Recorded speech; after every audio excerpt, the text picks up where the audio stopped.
Alright, welcome back to another episode of Midwestern Garage.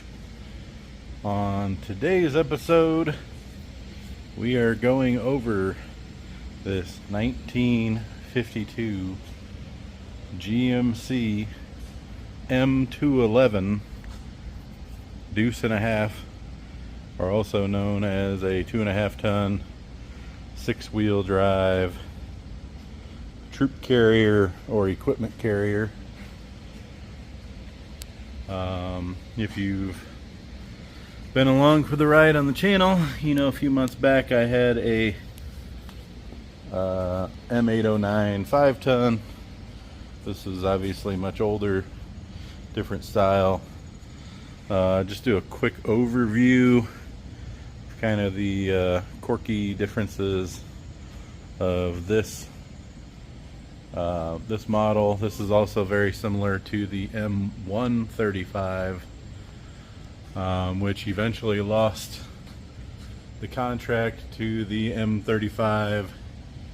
That was a Studebaker design, and that was the one that ran for many years. And actually the cab and everything of the one I had, mine was made by AM General. It was a 76. But same Studebaker, Kaiser design. Lots of cool kind of nuances. It's kind of neat going through, seeing in 1952, see these little triangle shaped lights there. Those are the in combat lights that were super dim. It was just bright enough for you to see the truck in front of you. And if you notice, coming over to these modern trucks, that's a bad one to look at, but anyway, still the exact same design on current military trucks. Let's see, this one shows up a lot better on camera. Anyway, you get the idea. So 1952, they had the exact same style running lights that they still run today.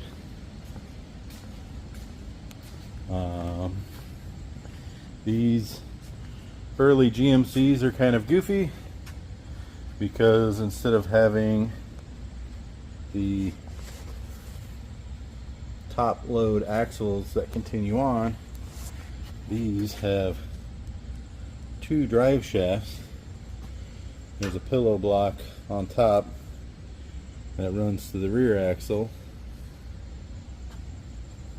and this is just a transfer case, apparently with no shifter bowl gear reduction. And I only say apparently because I just haven't climbed under it yet to verify. So if you notice, this diff is roughly centered. That one right there is off to the driver's side to allow that drive shaft to come in on that side. Kind of cool. Different quirky setups. It is air over hydraulic, similar to the 5-ton I had. Apparently these axles have wheel cylinders on top and bottom. So, which, yes it does, because you can see one goes up to the top one and one goes down to the bottom one. And just to kind of show the amount of volume of fluid that would need, there is not one rubber line that tees to two. It is actually two separate lines, because I'm assuming one line just couldn't flow the volume to move two wheel cylinders. So same thing on the front. Coming around, apparently these have a much bigger master cylinder, obviously, for that amount of volume. These are gas. It is a large displacement 302 inline 6 gas. It was a GMC engine. And the other very, very, very weird thing, especially for the year, these were automatics. So, very peculiar. I think I might be missing something, because on other videos, because this is what essentially what range you're in.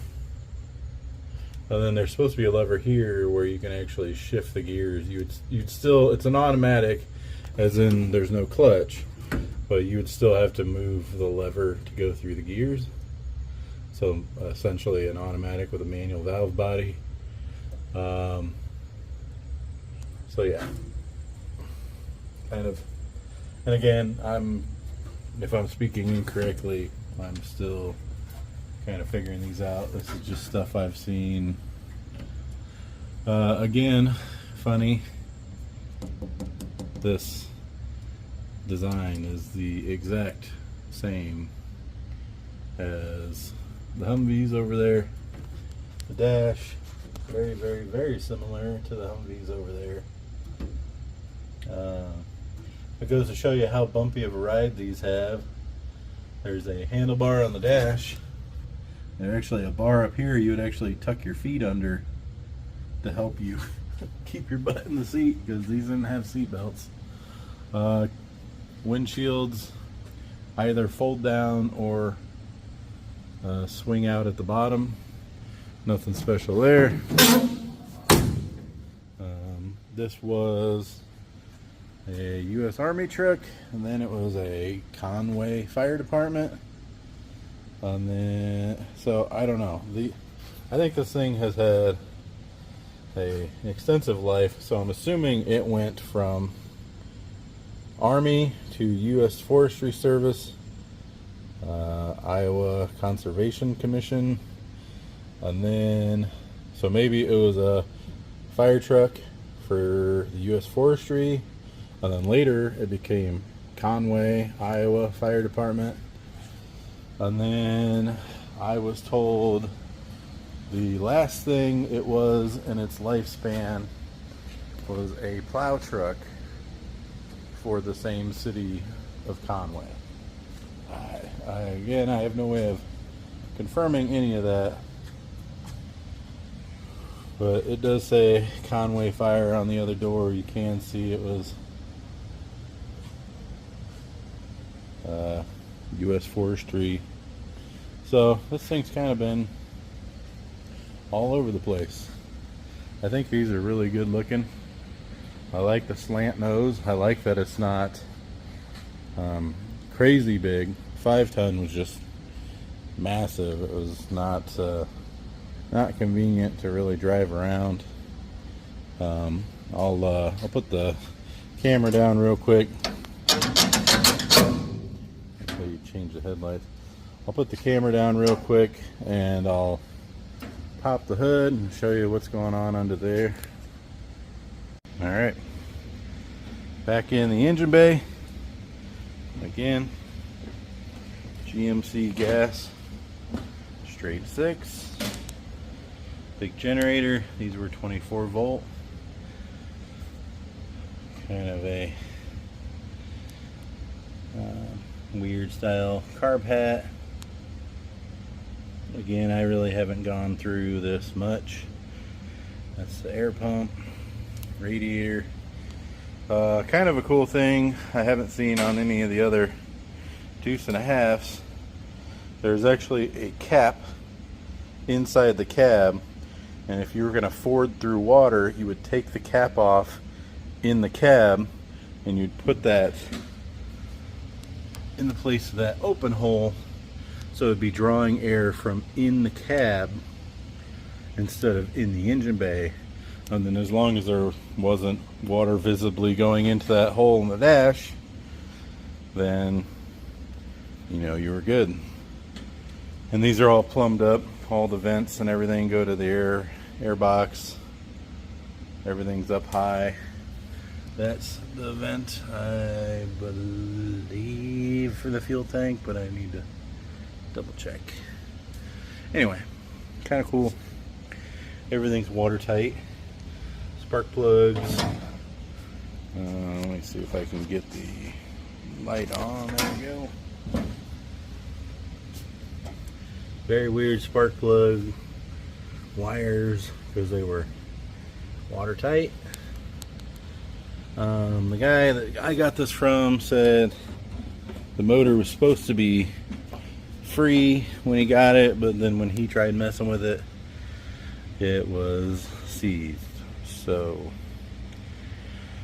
I'll try to get it spinning. If it doesn't spin over relatively easy, then we might go another route. We'll see. One nice thing about these, let me pop underneath and I'll show you how easy they are to swap. Alright, so this is the rear transfer case where those two drive shafts come out. So that's a U-joint in. So transfer case really doesn't care what transmission, engine, whatever is going into it. So yeah, should be able to pretty easily just drop something else in here.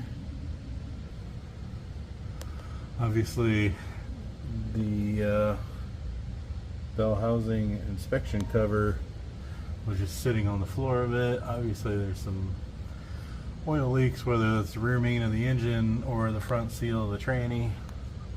Something's up with it. I don't know.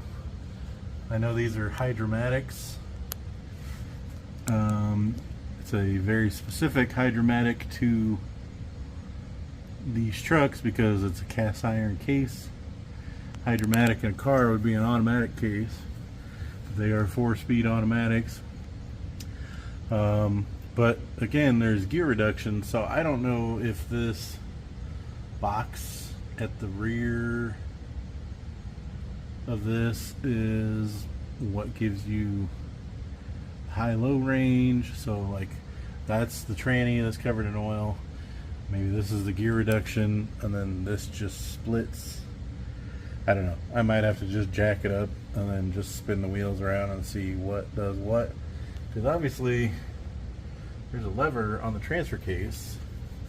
I don't know if that's just to engage the front drive shaft, or maybe only the front rear output gets power all the time, and when you lock it in to low range it locks. I don't know. Sorry, I should have done more research, but I just wanted to make a little overview of kind of the quirkiness.